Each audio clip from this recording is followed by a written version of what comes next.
Welcome to TribeTalk, the podcast where we explore the insights, tools, and conversations that support your mental, physical, and spiritual well-being. We're your hosts, Mike Casey and Ann Hutyra. And each week, we're joined by members of the Modern Holistic Health coaching team to help you navigate your healing journey from a root cause perspective. Whether we're sharing strategies, discussing real client wins, or diving into new areas of mind-body wellness, our goal is to empower you with clarity and direction. So take a breath, settle in, and enjoy this episode of Tribe Talk. Hello and welcome, everybody. We're excited to be talking to you today. Have an awesome topic. We're going to be talking about the new food guidelines that's put out by our USDA, Department of Health and Human Services, because this is exciting. It just came out beginning of 2026. There's been a lot of push to make America healthy, to make changes, and this is exciting. So we're going to break down what those changes are if you're not aware of, give our thoughts on it, and kind of talk about what's going on.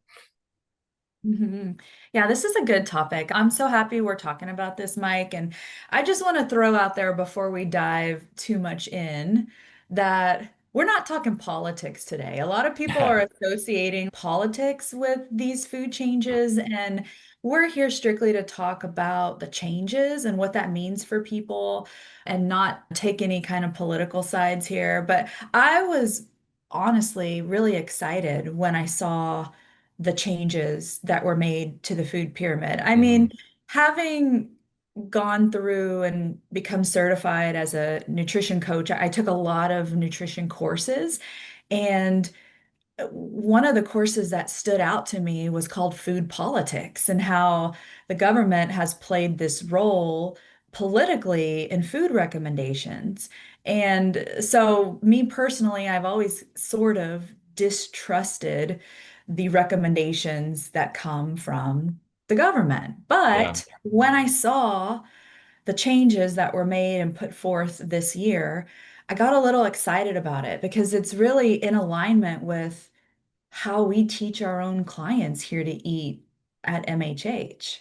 Yeah, the food pyramid and those guidelines have been kind of a joke for a long time. So Yeah. I've pretty much disregarded a lot of that. But it is exciting the changes they made. And I'm glad you mentioned the political thing because, yeah, this isn't about politics or one way or the other, but changes that are being made. And I think there's good changes that are being made. We're excited about some of those. It's not perfect, but some good things that they've put in the mix. And so, yeah, excited to talk about that. And the general guidelines to the public has not been good. And Yeah. obviously, we've got some major statistics and just straight from there. And if you guys aren't familiar, you can go to realfood.gov and they've got all the guidelines listed out there.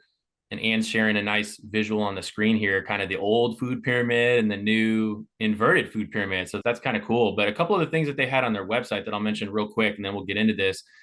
Straight from their website, they talk about the state of health here in the US. And again, I think it's great they're talking about this and they're trying to make changes and they're trying to work on things, but they say 50% of Americans have prediabetes or diabetes. 50%. That's Mm. crazy. And 75% of adults report having at least one chronic health condition, and that 90% of our US healthcare spending goes to treating those chronic diseases, much of which is linked to diet and lifestyle. And a lot of that comes back to this food pyramid and what people have been guided to do. Yeah, I think those statistics are really telling, especially that last one. 90% or 95%, 90% of our spending in healthcare goes to chronic disease. So if you think about that, a lot of chronic disease, things like diabetes, heart disease, a lot of those diseases are lifestyle based. In fact, I would say in the clients we see in our practice with those conditions, it's almost always lifestyle based or toxicity based. There's multiple factors, but it's changeable and it's fixable. Yeah. And people want to come and complain about the healthcare in the United States. And yes, there are problems and issues, and we need a major overhaul. But when all the money in healthcare, the majority of money is going to treat people with diseases that are reversible, are fixable, I think that people in general really need to take a step back and say, how can I be preventing these diseases? And instead of what do I do to treat them once I've developed them? And that's where I think these food changes really come in and have the potential to help people turn their life around. And so this is an image of the before and after. The food pyramid, for those of you who are watching us on YouTube, the one on the left is the old food pyramid. The one on the right, the eat real food, is the new one. And it's kind of a complete turnaround, right? When I first saw Man, this, I was like, this looks like they're exact opposites. I was shocked even going back to look at the old food pyramid and some things on it. I've known for a while it's bad, but the bottom of the pyramid was 6 to 11 servings of bread, That's cereal, always rice, blown my mind. pasta. That's always been crazy to me. Six Six to to 11, like that's 11. Yeah. crazy. Yeah. And you Mhm. wondered why there's such diabetes, pre-diabetes, all that. And, Right. it makes me think too, we're the or one of the most prosperous, developed, modern countries in the world, yet we have some of the highest incidence of chronic illness.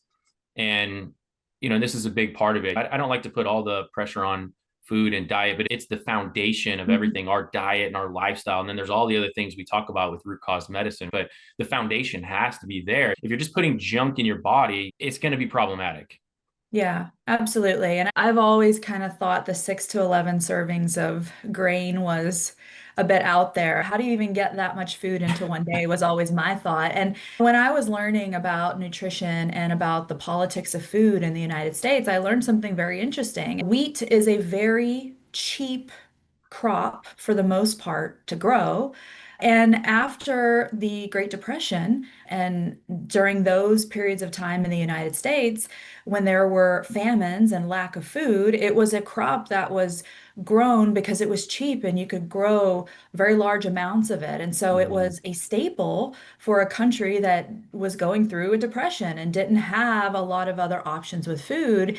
And from a political standpoint, that kind of stayed through the years. And I learned that the wheat industry actually moved their headquarters to Washington, D.C., so that they could lobby for use of wheat in all of these processed products that we see in the grocery store. And when you Wow. start learning those things about why the food pyramid looked that way, you really start to question, why is it set up like this? And should I really be eating this way? At the end of the day, recommendations are recommendations. And I'm a big believer that we should all do our own research and make our own decisions on what we eat.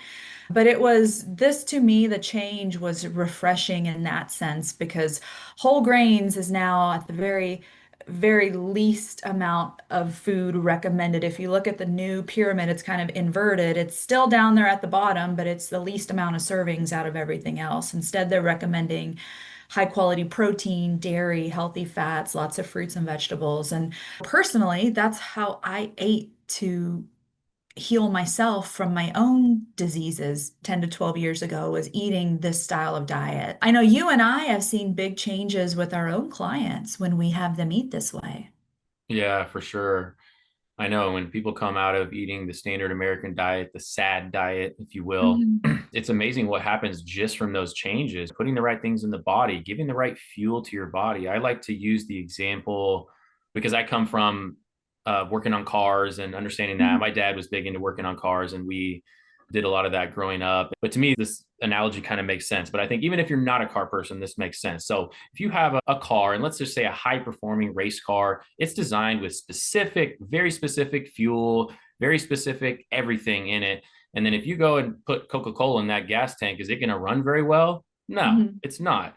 Or you even put a little bit of certain things in there, it's going to start to gum up all the parts of the motor and everything. It's not going to run efficiently. If the filters don't get changed, if they're constantly getting gummed up with things, it's not going to run very well. And so we want to understand how our bodies were designed, how God designed our bodies to function, putting real food in that's actually going to nourish us and fuel us. It's like, why wouldn't we want to give our bodies the best fuel and the least amount of toxic byproduct that it has to deal with?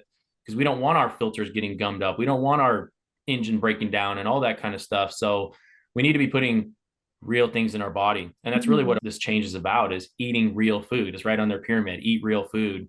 Mhm. So going to eating majority of fruits and vegetables and quality proteins. So we can kind of break down. I went on their website and wrote down, because they do have some good suggestions with some of this. So they're very big on avoiding highly processed foods, refined carbohydrates, added sugars. They break it down for their fruit and vegetable category. They recommend 3 servings of vegetables a day, 2 servings of fruit, and they recommend these being whole or very minimally processed. It's great to see them really focusing on whole foods and not processed, because that's huge. It is. I think we're already starting to see this, but I think we're going to see this even more in the years to come. We're seeing the food industry, the processed food industry, having to make changes to their products because people are realizing that the stuff they're buying from the store in boxes and packages that have these labels with 30 ingredients, most of which you can't even really pronounce because they're not real food. People are starting to wake up to this, which is wonderful. We've known this for years, but the general public is finally starting to wake up and say, wait a minute, what is this? And should I be putting it in my body? And is it possible that all these chemicals and non-food items are contributing to my disease? And so we're already seeing companies make changes and they're advertising that. They're saying, okay, we're taking chemical additives out. We're taking artificial colors out. So there's starting to be these big pushes for these companies to be held accountable for what they've been selling to people all of these years. Yeah, I'm excited to see where that goes because I'm hoping that that's going to mean drastic change in the food industry. And I'm hoping that some of our laws in the United States will change and more align with what they do in Europe, where they're very strict about additives and chemicals in food, and their right. people are generally healthier because of that. Yeah, GMOs and all sorts of Yes. stuff. Yeah, much stricter in Europe. I think that it starts with awareness, right? More and more people being aware. And like you said, we are seeing that happen where people are being more aware. We're starting to question things, and that's good. It's good. So it starts with awareness. And unfortunately, there's big companies and big things involved. And we know the love of money is the root of all evil. And unfortunately, that's what's happened with our food industry. Everything's been about profit and how can we do it cheap and how can we mass produce it, and not really been for our health. So it's good to see even the government get involved in some good ways. Again, it's not perfect and there's a lot more that needs to happen. And hopefully we'll continue in that trajectory. But we're starting to get more awareness out there and people being aware. And so it's important for you that are listening to be aware of this and to be careful about what you put in your body, because your body has to process everything that goes into it and put in things that are going to give you life and not death. Mhm. And then diving into their recommendations a little bit more. So I mentioned the fruits and the veggies, then protein, dairy, healthy fats. So they mention every meal must prioritize high quality protein from animal and plant sources, paired with healthy fats from whole foods such as eggs, seafood, meat, full fat dairy, legumes, nuts, seeds, olives, avocados. And their recommendations is 1.2 to 1.6 grams of protein per kilogram. Here we use pounds in the US, so I did a conversion to that. So it's 0.55 to 0.73 grams per pound. And so for me, I'm 170 pounds. That equated to 94 to 124 grams of protein a day. So that's the recommendation. So they are promoting a good amount of protein. And there's been a lot of talk in that the last several years, make sure we're getting enough protein, but then also the quality of it. And they do talk about that, having it be from grass-fed sources, grass-fed beef, wild-caught poultry, wild-caught fish, or yeah, not wild-caught poultry, but I mean, it could be, You could but catch those in the wild. pastured. Yeah. Yeah, You can get wild caught too. That's even better. right. Yeah, wild caught fish. And that's huge. And maybe we can talk about this topic a little bit, but on meat, because I think for a while meat has got a bad rap. And I have a lot of thoughts on that. I would love your thoughts on it. But obviously, the quality of that meat is what's really important. And of course, I think anybody would say we don't want to have too much of anything. And yeah, I think a lot of Americans overdo meat and not the good quality meat. And again, part of that food industry prioritizing profit over health. And they're feeding these animals, these mass produced animals, just junk and these processed grains and stuff to fatten them up, and then Mhm. shooting them with antibiotics and all sorts of stuff. Yeah, I'm a meat eater. I did many years as a kid and a teenager. I was a vegetarian. And then for a while during COVID, I did about 6 months as a vegan. So I feel like I've kind of done it all. Like I'm a big fan of experimenting with food and finding out what works for me. Because while we can have these general recommendations that we're talking about and that we're saying are great, at the end of the day, we are all very different. And Hmm. what I eat that is from the quote unquote healthy food list may feel good in my body, but may not feel good when you eat it. And I think that's something that a lot of people miss is they're looking for a generalized recommendation. They're looking for someone to tell them what to eat, when really what we need to be doing is tuning into our body and asking, how do I feel when I eat this way? Let me experiment and go no meat and see how I feel. Let me go fish only and see how I feel. Let me go grain free and see how I feel. Let me go dairy free and see how I feel. All of that was part of my own healing journey, and it gave me such a perspective on food that I could learn that I felt certain ways and I felt my best when I ate a certain way. So Hmm. I really encourage everybody to do that. Experiment with food and find out what works for you. Don't just go off of blind recommendations.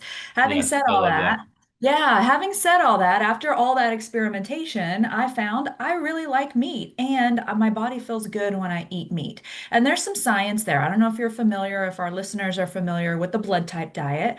The blood type diet basically says certain blood types do better with meat versus plant-based, vegetable-based diets. And so I'm an O positive blood type, and generally O blood type does better eating meat. And I find that to be true for myself. And so there might be some people out there who just know when I eat meat, I don't think I digest it well. I don't feel my best when I eat meat. And so modify your diet. Eat a diet without the meat that you don't feel good eating. I think at the end of the day, you have to make your own decision. Having said all of that, I think what I would want to see next is like what you just mentioned, overhaul in the cattle industry and how they treat cattle in the United States. Because you're right in that grass-fed versus conventional beef is going to be the better choice. But I think the average person doesn't really understand the why. And it Hmm. comes down to how the animal is treated, what they're fed, whether or not they're given medications, what kind of medications, all those things go into the meat that you eat.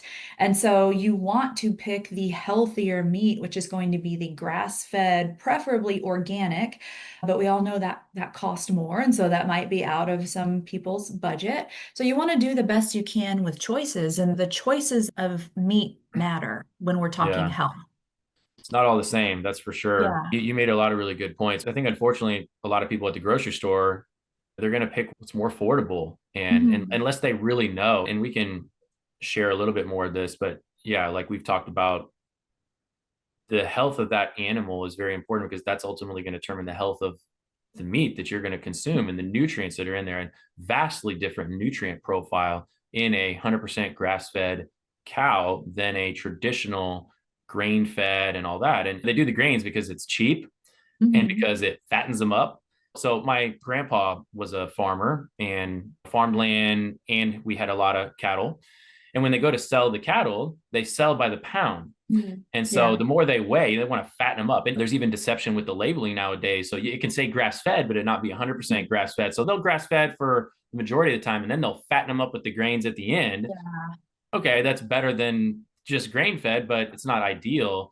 And then is this animal out walking around, and is it in its natural element? Is it eating what it is? And is it pumped full of antibiotics and things because it's Mhm. stuffed in a building and with a bunch of other sick animals? And then that meat's not very good. So we know omega-3 profile is much higher in grass fed. We know lots of nutrients are higher, and some of those nutrients, the fat soluble, some not. But yeah, so we always promote always getting grass fed beef, 100% grass fed, regeneratively grown if possible, or organic if possible. Yeah, wild caught fish. And even when we talk about fish, I know there's certain fish we don't recommend because they tend to be higher in toxins, but the larger fish, the tuna, the fish, that kind of stuff. So back to what you said too about everybody being a little bit different. I think that's a very good point because even with us talking about these new guidelines and these amounts that they're recommending, we're not recommending people, okay, go off of this exactly.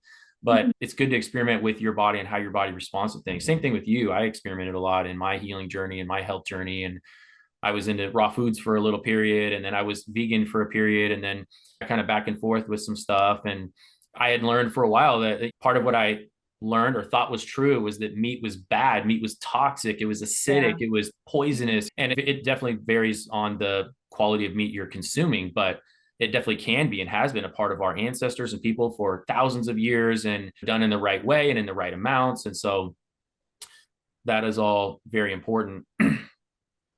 I also think that eating using diet as a tool. I mean, that's what we teach our clients. There's seasons of my life where I've eaten a particular way, and then other seasons where I've eaten different. Like, for example, when I was very sick and trying to heal, I ate a very strict anti-inflammatory whole food diet. But then when I got well, I knew I could relax a little on some of those anti-inflammatory guidelines and start adding some things back here and there. And I think that's shifted and changed throughout the last 20 years for me is Yeah. my diet hasn't always been consistently the same. And I think that is something important that people should understand that they can do. And that's a great way to use food as the magical healing substances that it is, because food is medicine. And if we look at all the availability of plants and herbs and fruits and vegetables and all those things, there's so much science out there on the healing benefits of antioxidants and phytochemicals and all those things, learning to use food as medicine for yourself. And that's ultimately how you use food to your advantage. It's not just sustenance, it is medicine if you know how to use it. And then you don't have to worry about getting sick. You don't have to worry about doctor bills and treating disease if you're preventing disease by how you eat. At least that's how we try to teach our clients. Once you heal, use food as a tool to stay healthy. Mm-hmm. Yeah, definitely. Mhm. I think being very intuitive, like you said, with how our bodies responding to things, and the same. I've gone through different seasons, and it does and should look different from like a we're trying to heal and detox and cleanse than it is where I'm now maintaining or I'm trying to build strength, or there's different seasons for different things.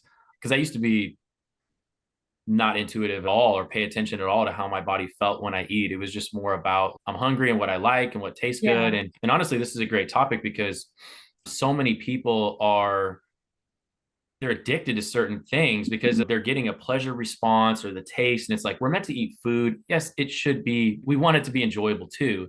But the main reason we are designed to eat food is to nourish our bodies. And so a lot of things in these ultra high process, well, they're playing off of that in our addiction centers in our brain with sugar and certain chemicals. And so we need to be in tune with not just the dopamine hit we're getting and that, but how our body's really responding to things.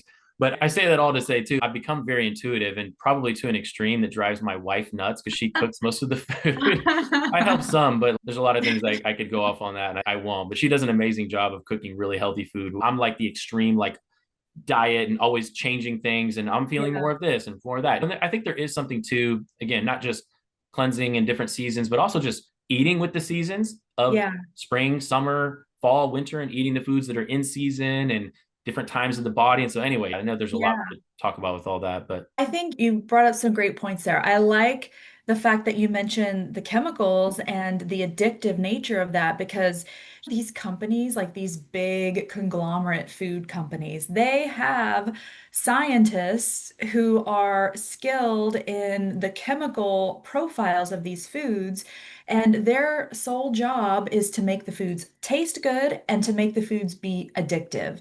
And when I learned that, that blew my mind that that is a paying thing. millions of dollars to figure Yes. that out so that people come Yes. back and buy more and more and more. Yes.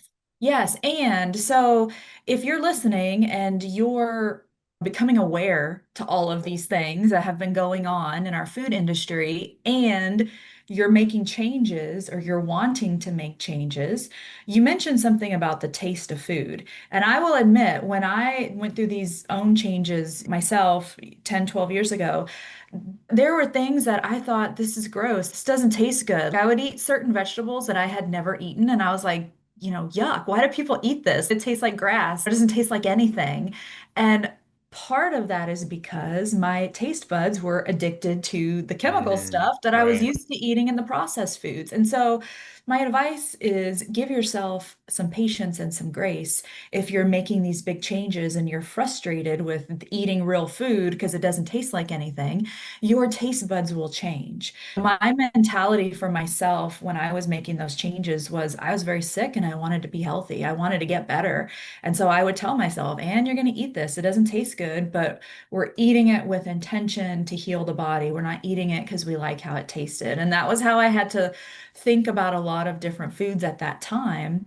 But eventually those foods grew on me and I started Yeah. liking how they tasted because I wasn't eating the processed stuff anymore. And then you learn how to use grass-fed butter and ghee and olive oil and all these wonderful herbs and spices. And you learn how to give your food this flavor and these really good taste profiles. And then you start enjoying it and you start liking the really healthy food you're eating because you feel good and you start to notice that it vibrationally is doing something different for your Hmm. body and you start to really enjoy it. And so, for anybody struggling or just starting, hang in there. It gets easier and you're going to like it once you start making the big changes and you stick with it.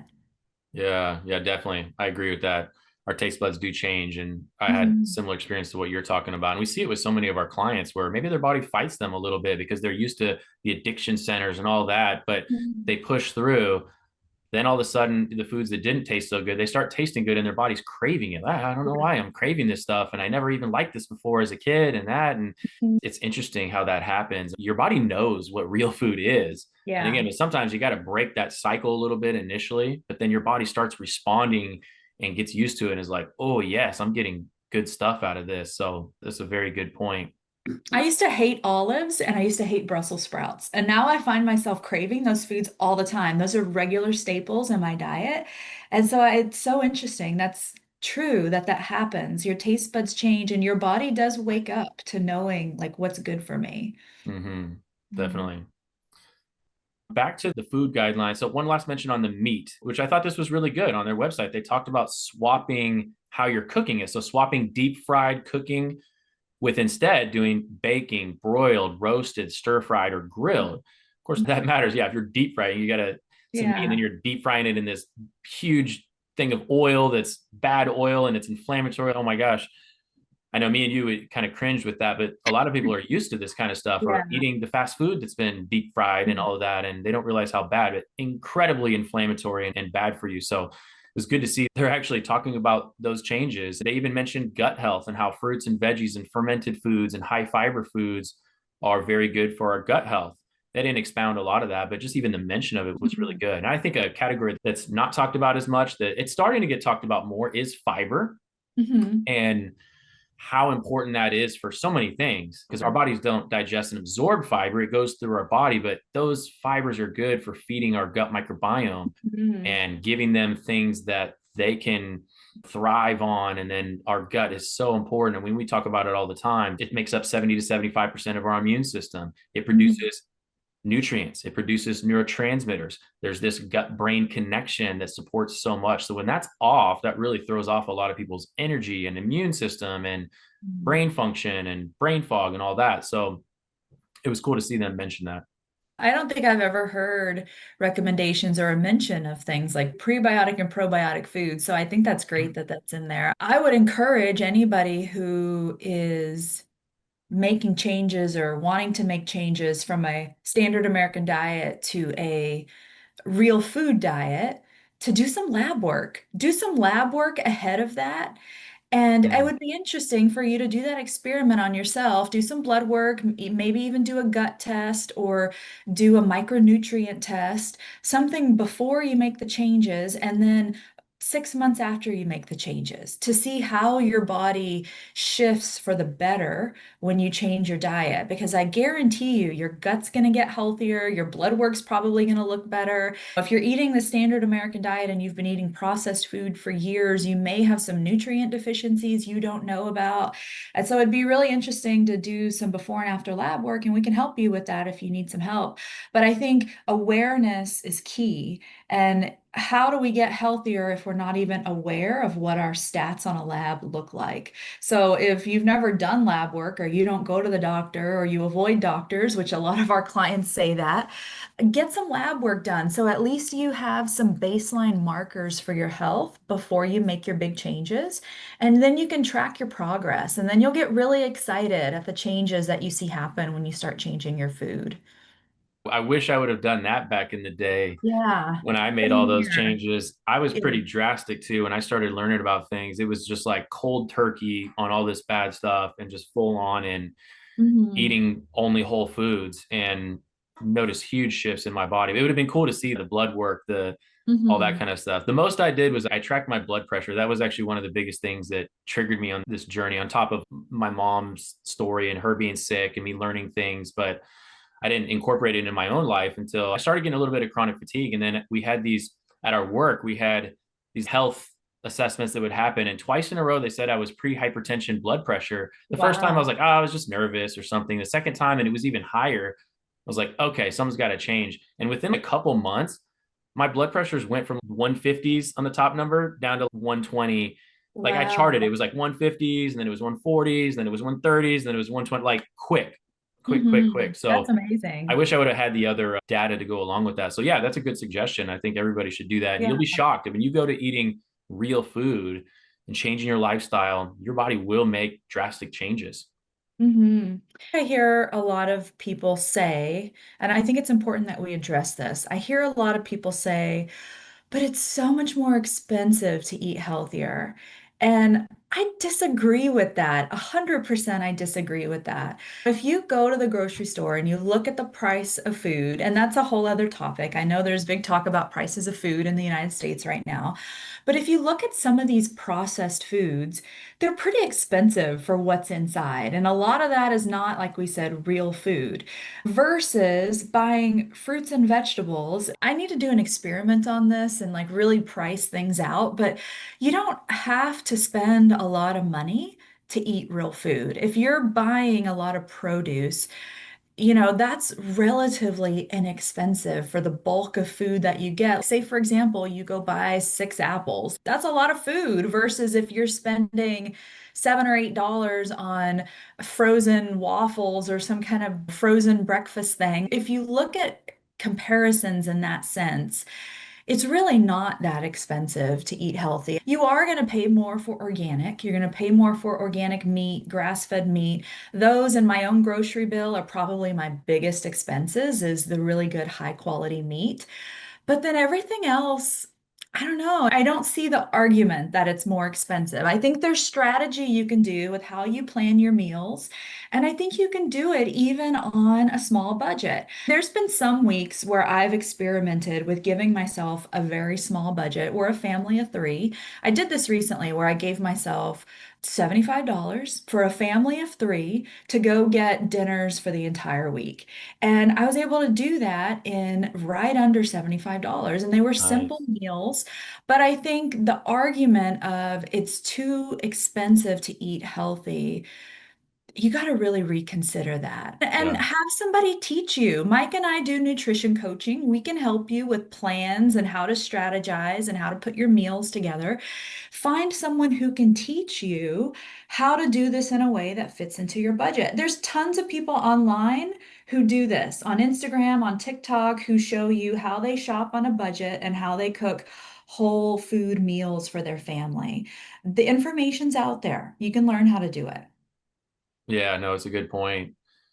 I agreed with you too. It doesn't have to be expensive. And I think initially when people are trying to be quote unquote Mhm. healthier, they're a lot of times trying to still have their same vices, just do it in a healthier Right. way. So they're still buying a bunch of processed food, but it's the organic or it's the gluten free or it's, but That's it's where still all it gets these, yeah, expensive. these Exactly. gourmet processed, healthier, but then they're not really healthy, Right, most of them foods. And so, yes, that's where it gets really expensive. But if you're actually just eating mostly real whole foods, you can do it in a way that's not right, very expensive. It's my experience too. And then there's the whole topic too. In other countries, the bulk of what they spend is on their diet. And hmm, here we're prosperous. So, and most people want to spend the minimal amount on their diet and then they want to spend all the rest of their money on all their fun things that they want to right, do. Well, how much should we prioritize our health? And even if it was, because I agree with you, you could have a similar budget, but even if it was a little bit more, well, your health is worth it. And you're going to right. pay for it now with your diet and your lifestyle, or you're going to pay for it later with bad health and Yes, the hospital hospital stays bills. and healthcare. Exactly. I It'd think be better to pay for it on perspective. the front end. Exactly. Perspective, I think, is so important. And I've used that too with clients when they're like, well, it's too expensive. Well, what's more expensive, paying for the food now or paying for a hospital stay or a nursing home later in life? Nobody wants to pay for those things. So Yeah. I too would rather pay for the food up front because then you're having quality of life. You're healthier, you feel better, you can actually enjoy life when you spend your money there. It's an investment in your health. And when you look at food purchases as an investment in your health, Yeah. I think that too can help you make the decisions of what should I be eating. I like that example of how you mentioned the processed food because gluten-free bread is my favorite example there. You could buy a regular loaf of bread for $2 and something, but you get the gluten-free version and it's $8 or $9 in some cases. So yes, if you're just doing swaps here and there for healthier, of course that's going to be more expensive, but we got to pare down the processed stuff is the goal. Yeah. Yeah. And there's Mhm. ways buying more in bulk on some things, and there's a lot of good strategies. And then back to expand more on their recommendations, then getting into the whole grain category.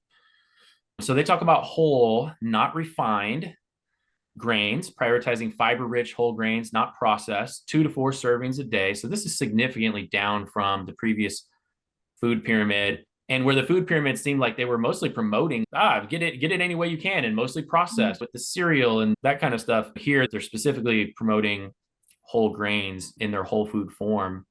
And things like they mentioned specifically oats, brown rice, quinoa, barley, buckwheat. So these are going to be better versions of grains. And so again, grains get a bad rap too. When we promote to clients and they come to us with chronic illness, we're recommending them not do any grains Mhm. because they're harder to digest for some people, and when some people's system is really far off. But when your body's in a better place, you can handle some good whole Mhm. grains in the right amounts and depending on the person. And many of these have been used in cultures for a long time, and in their whole food form they do provide a lot of good fiber and nutrients. So Mhm. again, I do still go back to what you said about the individuality of this, and some people react to certain things and some people's gut can't handle it. And so depending on where you're at, and also I think the future of this is understanding genetics and where people's Mhm. genes come from in the world, and the individuality of everything on what's best for them. Not even just blood type diet, but we test some of that stuff. We test somebody's Mhm. micronutrients, we test their antibodies to certain foods and food sensitivities. But for the general sake, yes, whole grains, in my opinion, can be a part of a healthy diet just based on where the person's at. Yeah, I think so too. I think there's a time and place for them. Like you said, a lot of our clients that we're taking through healing from their chronic disease, we do grain free. And I did grain free to heal, but now I'll do an occasional organic rice here and there, an occasional rolled oats here and there, very rarely.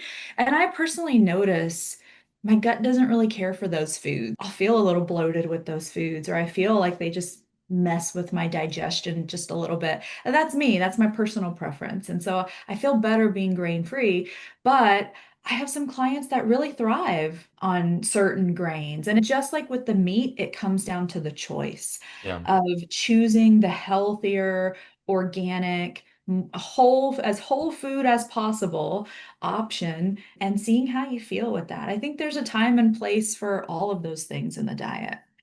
Yeah. Mhm. It's at least good to see them significantly reduce the amount and, yeah, flip this pyramid and focus on whole. And that's a significant shift from what it was before. And then they also mentioned things like limiting alcohol, consuming less alcohol for better health, which is important. And it's also a hot topic. And there's been a lot more research into this. I'm sure you've kept up on this some. There's some cool research and one few studies that came out recently that I'll just mention because this topic is interesting and people talk about, oh, well, red wine's healthy for you and all sorts of stuff. But some of this research is now pointing to no amount of alcohol is healthy for you at all, and that even ones that were thought to be healthy, they pose such minimal benefits to the negative that it was just not worth it. Andrew Huberman's, he's got a good podcast and he breaks some of this research down. I like him. He's You very did a research great based. one on alcohol, which was awesome. That is an awesome Yeah. podcast. A few notes from that is he said, for those who choose to drink, 0 to 2 drinks per week is really the threshold before significant health risks increase. But he also Mhm. said, hey, based on the research, like really the best amount is 0 because it's Mhm. an essentially a poison that causes cellular damage. Even low to moderate consumption can cause brain degeneration, increased cancer risk, negatively affects fertility and hormones. And so, yeah, just interesting stuff. They specifically talk about limiting alcohol, which there's a lot of alcohol consumed in the US, but there has been last year or two, there's been a downtick in amount of Mhm. alcohol. I think again, people are being aware and they're switching to more mocktails Yeah, and really it'd be best for people to mostly just drink water and tea. right. Um, but if you are gonna drink something fun, have a fun mocktail and it actually have functional benefit to you and it had Mhm. herbs and it have things like L-theanine in it that can calm your nervous system down and stuff like that. So Mhm. I think we really have seen the mocktail industry kind of blow up in the last 3 or 4 years, and that's fun. I like that. And I think that's been needed for so long because around alcohol consumption, there's this pressure and this social peer pressure and expectations. And I think it's wonderful to see how the numbers have dropped, especially among the younger generations. You're seeing less and less people start drinking in their younger years, which is a great change from mhm. what we saw in the 70s, 80s, 90s. And so, yeah, I think it was great that they included those recommendations. And at the end of the day, you got to enjoy your life, right? And if that means an occasional drink, so be it if that's your choice. We're not here telling you to make the choice to not do that, but know what you're doing, know the science, know the research, and know what you should be doing to counter those effects as much as you can in your body. We're all about health and wellness, but we're also about enjoying your life and living your life. And so just make smart choices. I sound like a parent when I say that, but just make smart choices. Yeah, of course, we're here to talk about what is the healthiest, but it's not about Yeah, perfection. I think that's a good point to right. make. And Yeah, there is moderation, and it depends on where you're at in your health journey too. Because right. nowadays I'm maintaining and I have really good health, but when I didn't have as good health, Mhm. yeah, those things were more detrimental to me at that Yes. point. And so I was a lot more serious and strict and zero alcohol, zero. I was pretty extreme. Yeah. And I think a lot of people benefit from that. But then at the Yeah. right time, your body can handle, has a little bit more resilience to it. But definitely alcohol very often and ongoing is shown to have a lot of damaging effects and really at any level. So, but Also anyway, it to was the good to see gut. them mention that. We mentioned the gut earlier and about the gut microbiome, and alcohol does some pretty gnarly things to your gut microbiome when you drink that on a regular basis. So, not just the brain health and cellular mitochondrial function, but gut health. And so, education is power. Knowing these things so that you can make informed choices is what's important. So go out and listen to other podcasts, listen to the science. When I was going through nutrition school, one of my instructors made the comment that nutrition is the only science where you can have two opposing studies, two opposing views that are both correct. And that Mm, makes it so challenging for people to make decisions sometimes on what they should and shouldn't be eating. And so keep that in mind. When you go out and do research on some of these things, you're going to see studies that say alcohol is horrible and you should never drink it. And then you're going to see studies that say a glass of red wine every week is amazing benefits. So you got to take all these things with a grain of salt. yeah, yeah, it's true. That kind of sums up their current recommendations, which again, we think is very positive and moving in the right direction and not perfect. And again, there should be some individuality in how you're feeling with some of that, but a lot of great changes. I would say, obviously, there's some things that we do a little bit different with our clients and our anti inflammatory diet, but a lot of the basics of it mostly is here. There are some shifts that we do with, again, no grains, and we promote a little bit more of the vegetables and the fruits and stuff like that. But yeah, they're doing a pretty good job. I was Mhm. also reminded in just thinking about this and researching it about Tom Brady. So I don't know, you know Tom Mm. Brady? Yes, yes. And I don't know if everybody knows Tom Brady. I'm a general football fan. I played football back in the day. I like the sport of it, but yeah, Tom Brady considered by many to be the greatest quarterback of all time. But the point I'm getting to is he played 23 years as a quarterback in the NFL, which is really unheard of to be able to the longevity of that. And I don't remember at any point in his career that he had a significant injury where Mhm. he was out for very long. And he attributed a lot of his longevity to be able to play at a high level for a long time to his diet. A lot of Mhm. other things too, hard work and this and that. But based on what we're talking about, he talks a lot about his diet. He is extremely strict, anti-inflammatory. He's got a whole website, and I think that he promotes all that. But he's been talking about this for years. I've seen him on other podcasts talking with other athletes, and they're like, "How are you so strict?" And he's like, "I care about my body." And he also thinks that he just was kind of maybe born with a little bit more discipline.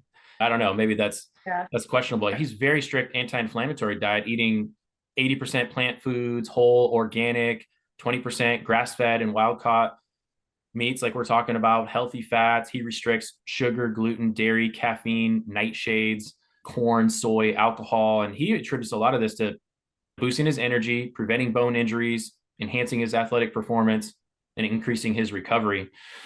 But yeah, to be able to play 23 years in the NFL, he's got to be doing something right in a lot of areas. And to be able to play at that high level, I was just reminded as thinking about like anti-inflammatory and honestly what the diet he talks about is very similar to what we promote to our clients for anti-inflammatory. Yeah, I think you can't ignore that, right? I know there's other factors other than just his diet, but Yeah, that's so impressive. You can't ignore the role that that played in his success as an athlete. I think that's great. And I think that's a great example, especially for the younger generations, to show how you can thrive eating this way. I think yeah. it's a great example. Because again, we want to fuel our bodies, but he really took it seriously, fueling my body to the best so that I have the best ability to play.